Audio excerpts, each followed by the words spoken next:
This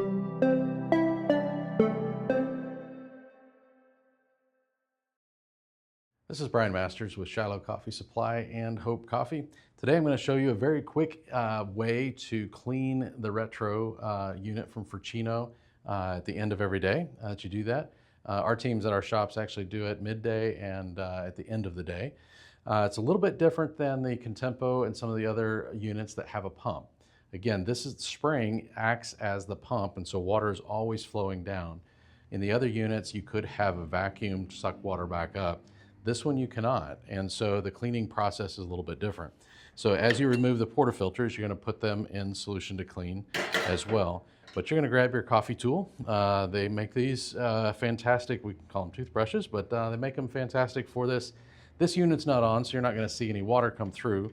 But as you pull this down, you're going to get a little bit of water, and you're just going to scrub underneath on the part of that portafilter and group head with that filter screen. You're going to want to clean that and make sure all the water comes out of it. And then on the back of this, there is a pin as well, that if you happen to have any clogged holes in the steam wands, you can use that to unclog the holes for that. But if you are cleaning the steam wands as one should after every time that you steam milk and purging it, there shouldn't be any necessary residue there, but you can use the coffee tool to do that.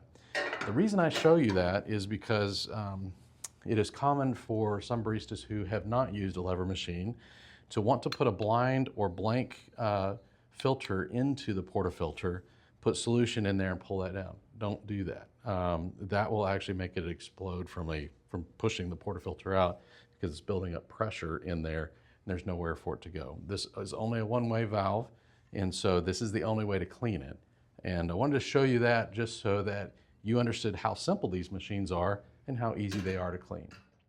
Well, thank you for watching these videos from Shiloh Coffee Supply. We have great videos that you can subscribe below on how to use the Fracino machines, as well as how to repair or do any of the maintenance on the Fracino espresso machines and their grinders. Appreciate it very much and have a great day.